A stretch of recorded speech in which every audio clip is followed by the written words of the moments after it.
Mean राशि के जातक जो कि स्वभाव से बहुत मधुर, उदार, सहृदय, सबका भला करने वाले, क्योंकि राशि के जो स्वामी हैं वो हैं देवताओं के गुरु बृहस्पति।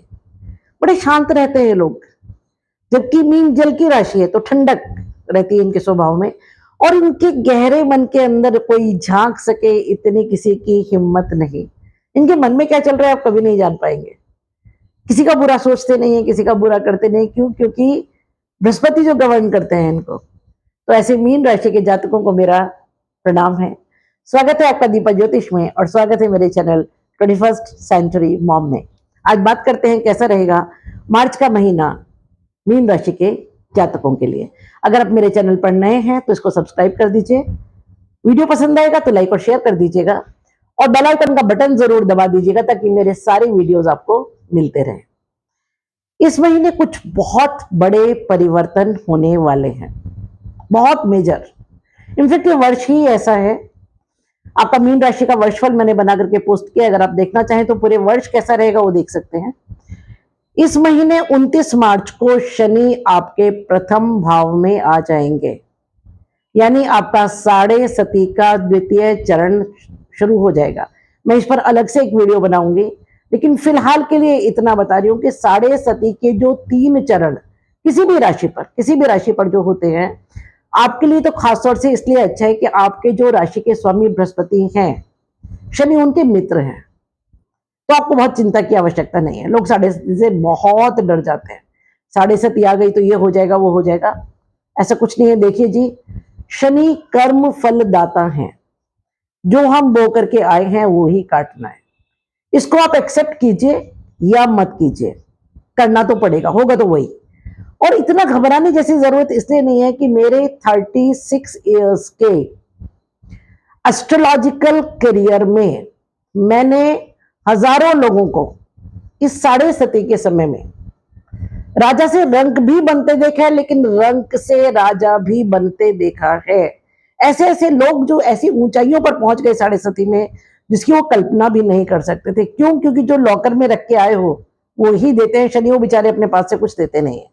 तो ये जो प्रथा, जो द्वितीय भाव में जब शनि आएंगे तो क्या होगा, एक जनरल चीज जो एस्ट्रोलॉजी हमें बताती है, वैदिक एस्ट्रोलॉजी, वो ये है कि जब शनि 3 चरणों में साढ़े सती में आते हैं, यानी कि जब आपकी राशि से पिछली राशि में होते हैं तो प्रथम चरण, जब आपकी राशि पर होते हैं तो द्वितीय चरण, और जब उससे अगली राशि पर होते हैं तो तृतीय चरण। तो आपका द्वितीय चरण चल रहा है। तो फर्स्ट चरण जो था, जिसमें जो पिछला 2.5 साल आपका निकला, वो परीक्षा होती है।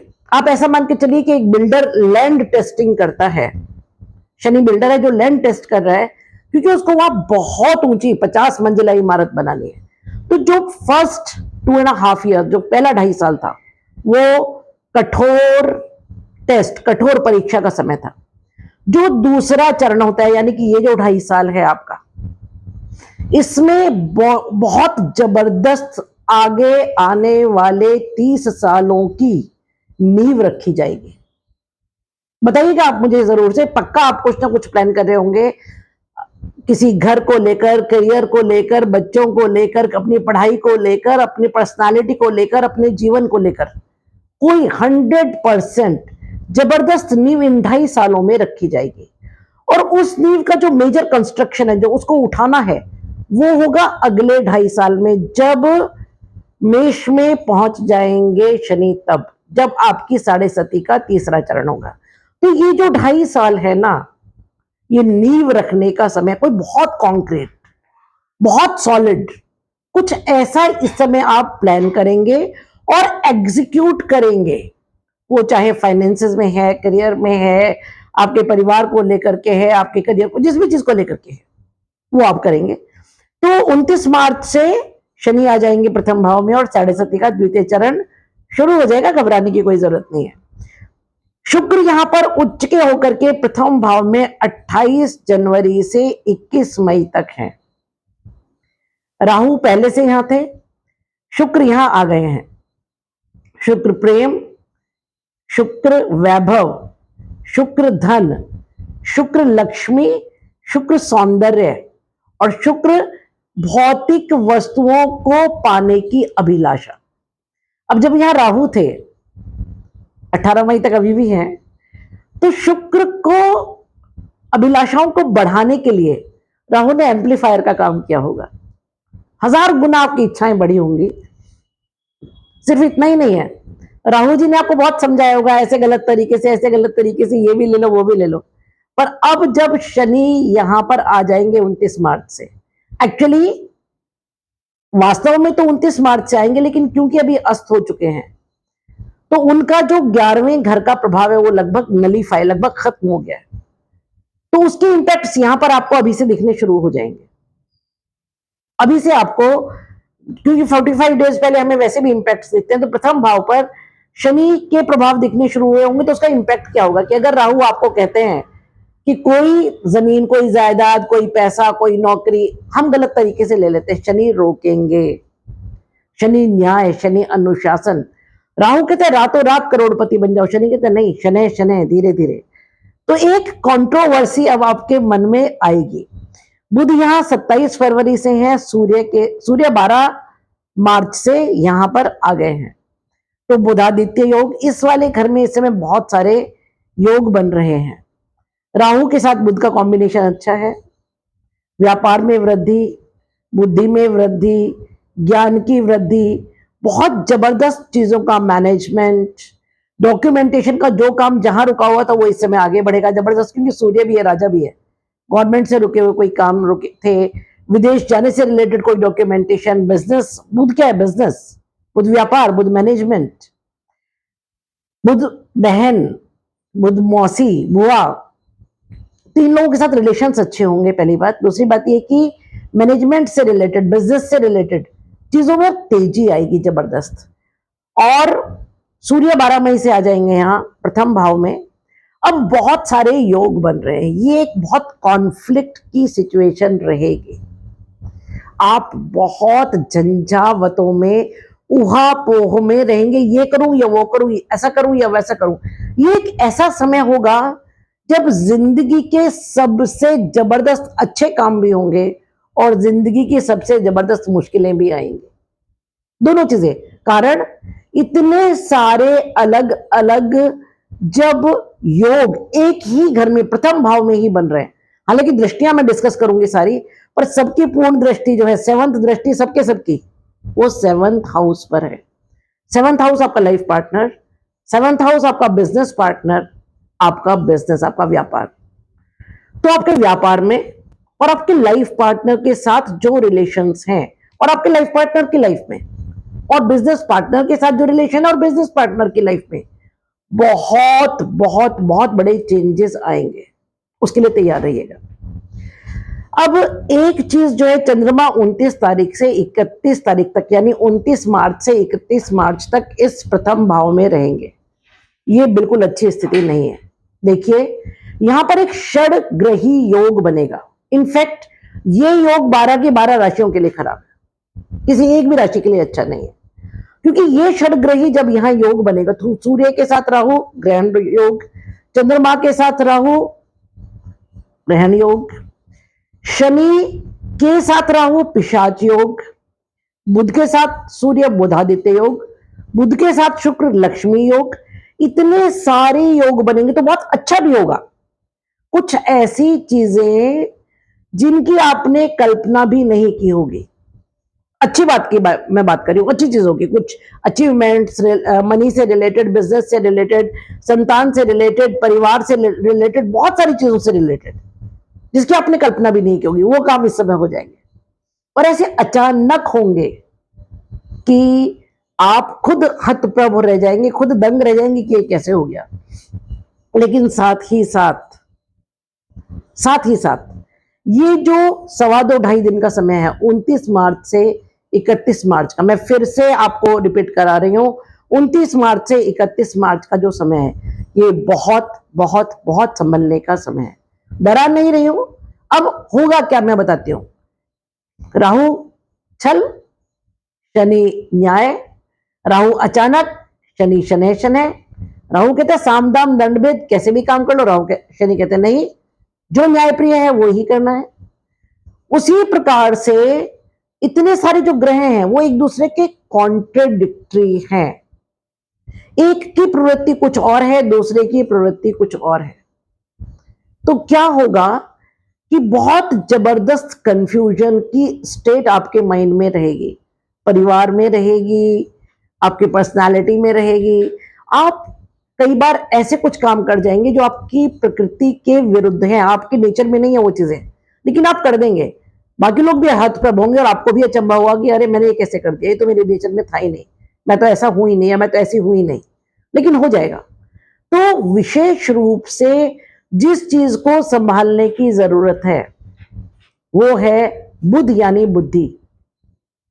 और चंद्रमा जब 2.25 से 2.5 दिन के लिए यहां होंगे तो चंद्रमा मन का कारक है, मन सो जाता है चंद्रमा।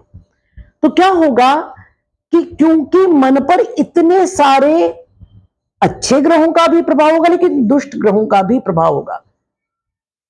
राहु, शनि, चंद्रमा और शनि विषयोग, चंद्रमा और राहु ग्रहण योग, चंद्रमा और सूर्य अमावस्या योग। तो क्या होगा ये 2.5 दिन या 3 दिन मान लीजिए, आपका मन इतना विचलित होगा, इतना विचलित होगा कि आपने सोचा भी नहीं होगा। हो सकता है आपका कोई मित्र, आपका कोई परिवारजन, आपका कोई ऐसा प्रियजन कोई ऐसी चीज कर दी जिसकी आपने कभी उम्मीद ही नहीं की, आपने उनके लिए जान निकाल के रख दी और उन्होंने कुछ इतना गलत कर दिया कि अनबेरेबल था।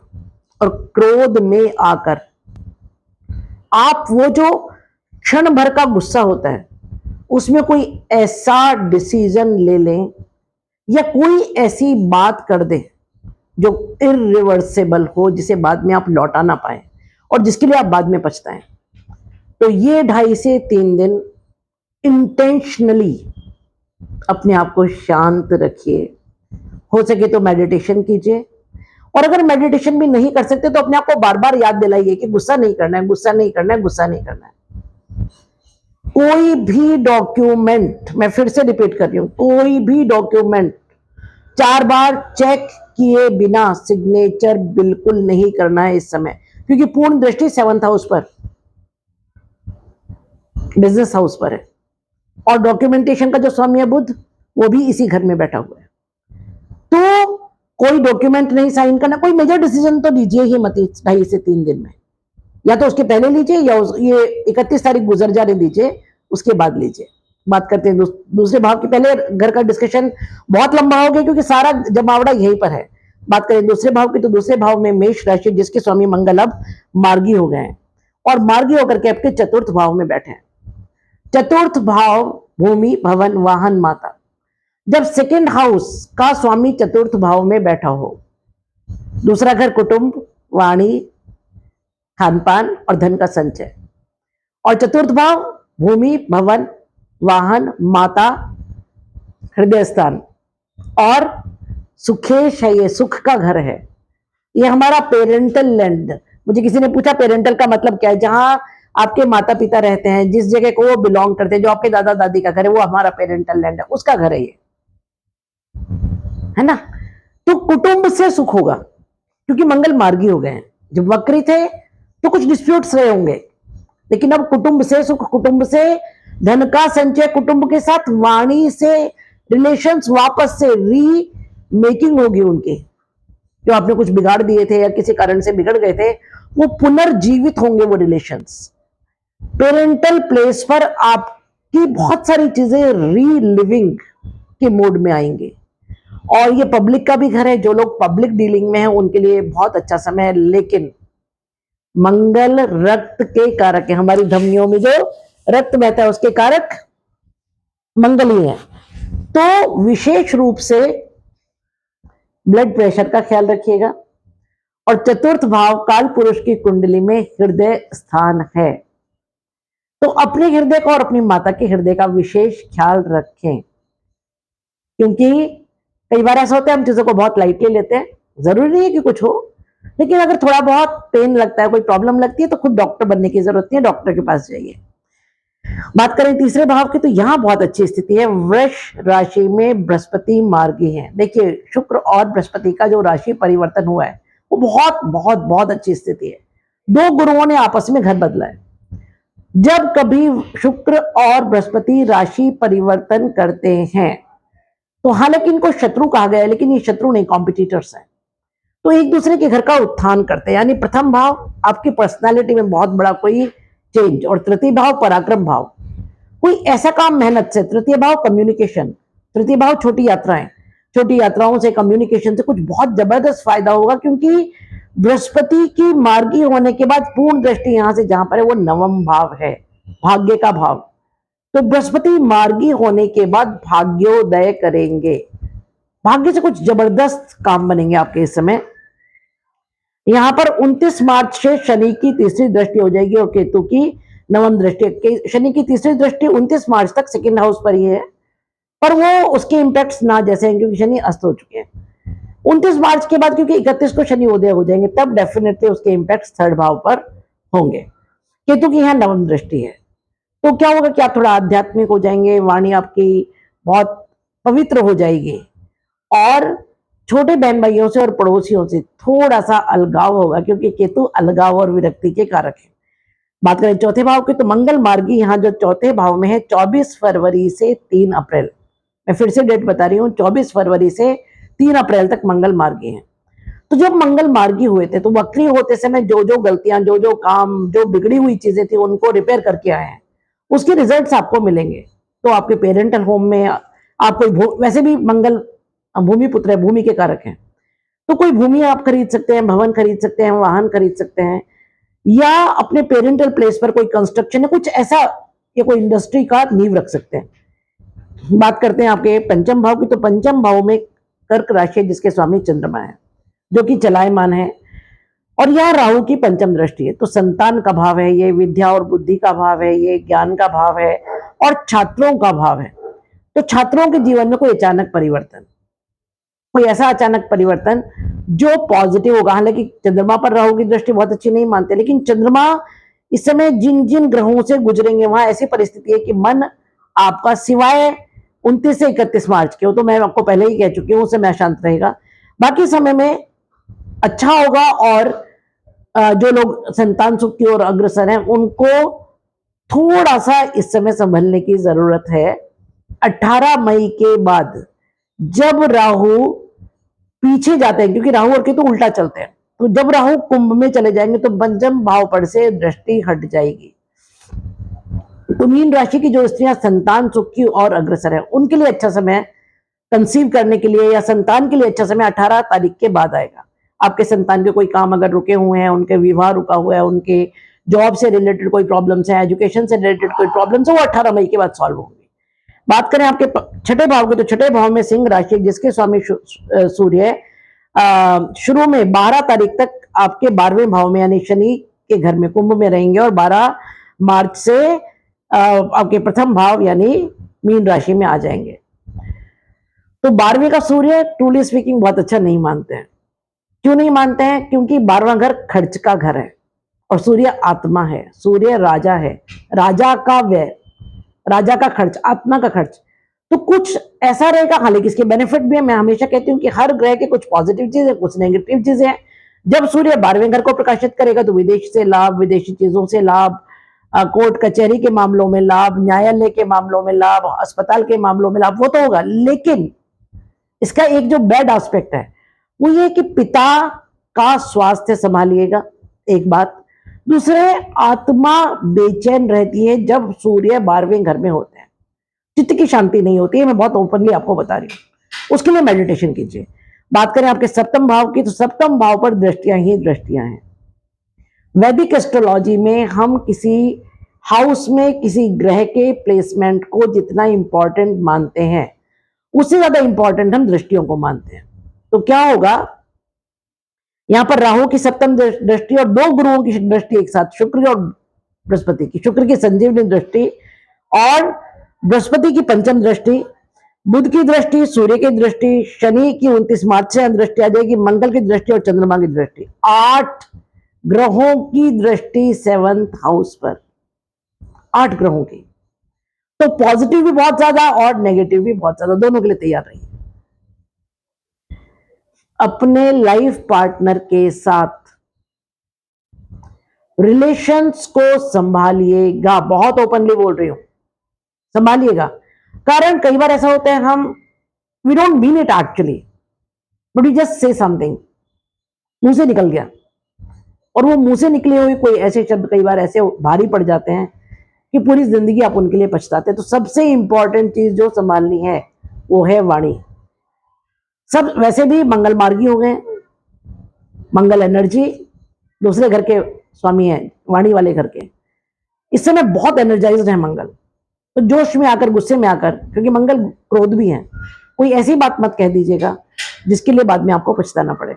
बात करें आपके अष्टम भाव की, तो अष्टम भाव में तुला राशि जिसके स्वामी शुक्र उच्च के होकर के प्रथम भाव में बैठे हैं। ये बहुत बहुत सुंदर सिचुएशन है।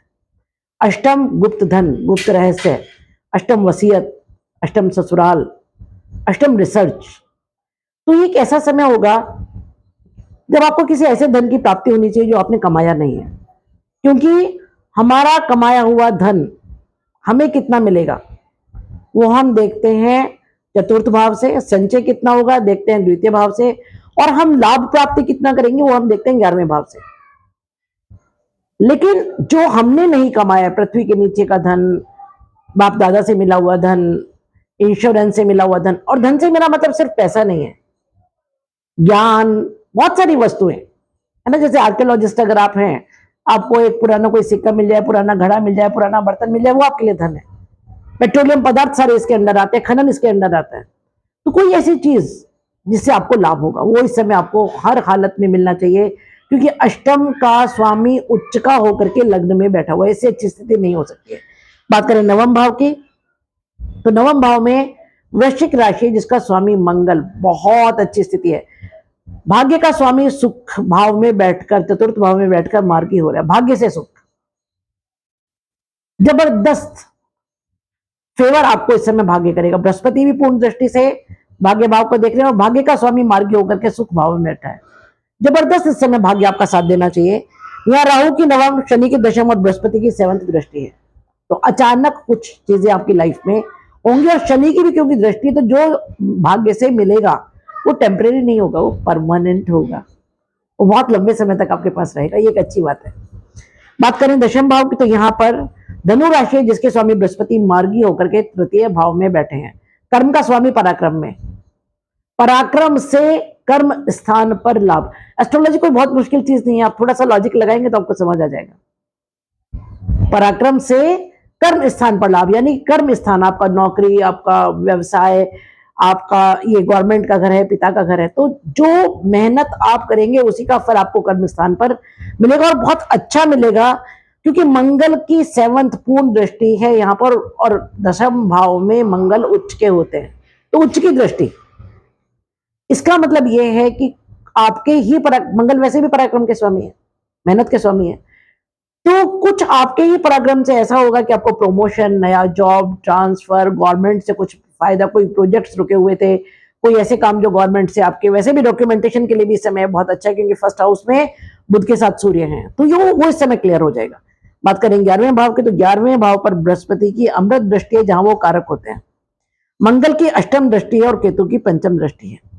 11वां भाव लाभ और इच्छा पूर्ति, इस समय कोई विशेष लाभ और विशेष इच्छा पूर्ति होगी। वैसे भी 11वें भाव के जो स्वामी है शनि, वो अस्त हैं, तो डिस्टर्बेंस नहीं करेंगे, कठोरता चली जाएगी, क्रूरता चली जाएगी। बात करें 12वें भाव की, तो 12वें भाव में 29 मार्च तक शनि है पर अस्त हैं, इसलिए बहुत ज्यादा परेशान होने की जरूरत नहीं है। जब सूर्य यहाँ पर होंगे शुरू में 12 मार्च तक, तो मैंने बताया पिता के स्वास्थ्य का थोड़ा ख्याल रखिएगा, लेकिन यहां से जाते हुए शनि जब किसी भी घर से जाते हैं तो कुछ लाभ देके जाते हैं, तो 12वें का कुछ लाभ देकर के आपको जाएंगे। आपके विदेशों से कोई जॉब, कोई मल्टीनेशनल कंपनी में जॉब, आप एक्सपोर्ट इंपोर्ट में कोई फायदा, कोर्ट कचहरी का कोई मामला चल रहा था तो वो क्लियर हो जाना चाहिए, कोई बड़ी बीमारी थी उसका क्लियरेंस होना चाहिए, ऐसा कुछ वो आपको देकर के जाएंगे। ये है मेरी प्रेडिक्शंस मार्च महीने के बारे में। कुछ रेमेडीज मैं आपको बताती हूँ जो आपको करनी चाहिए। देखिए, राहु जा रहे हैं लेकिन उनका इलाज कीजिए, सरस्वती पूजा आपको करनी चाहिए, संदल का इत्र लगाइए और घर में कपूर रखिए। रही बात शनि की, शनि का जो ट्रांजिट है फर्स्ट हाउस पर शनि आ रहे हैं, यानी कि आप पर आ रहे हैं। डरने जैसी कोई बात नहीं है, ऐसा कुछ नहीं है। शनि के नाम से लोग बहुत डरते हैं और लोग बहुत डराते हैं, ना डरने की जरूरत है, ना डराने की जरूरत है, हनुमान चालीसा कीजिए। एक्चुअली पूरे 7:30 के समय आपको हनुमान चालीसा या सुंदरकांड करना ही चाहिए। ये सबसे अच्छा एक रेमेडी है शनि के लिए। हो सके तो दशरथ कृत शनि स्तोत्र का जाप कीजिए, बूढ़ों की सेवा कीजिए, क्योंकि शनि एक वृद्ध ग्रह है और शनि नौकर चाकरों को सिंबलाइज करते हैं। तो नौकर चाकरों को जो आप अपनी तरफ से दे सकते हैं वो कीजिए, उनके साथ कोई कठोर व्यवहार नहीं कीजिए। मंगल मार्गी है, उसका पूर्ण फायदा उठाइए। हनुमान चालीसा आप करेंगे तो उससे मंगल भी सध जाते हैं। और थोड़ा सा मेडिटेशन जरूर जरूर जरूर कीजिए। और फिर से रिपीट कर रही हूं एंड में, 29 मार्च से 31 मार्च थोड़ा सा ख्याल रखिए अपनी वाणी का, अपने स्वास्थ्य का भी, परिवार का भी, सबका। Wish you all the best. मिलते हैं एक ऐसे ही वीडियो के लिए जल्दी ही। अगर वीडियो पसंद आए तो लाइक कीजिए, शेयर कीजिए, सब्सक्राइब कीजिए और बेल आइकन का बटन जरूर दबा दीजिए। फिर आपकी शिकायतें आती है कि मैम आपने ये वीडियो नहीं बनाया, वो वीडियो नहीं बनाया। अगर आप एनुअल अपना चार्ट देखना चाहते हैं, एनुअल रिजल्ट्स देखना चाहते हैं, तो मैं मीन वर्चुअल पोस्ट कर चुकी हूँ, वो आप देख सकते हैं। तब तक स्टे हैप्पी, स्टे ब्लेस्ड।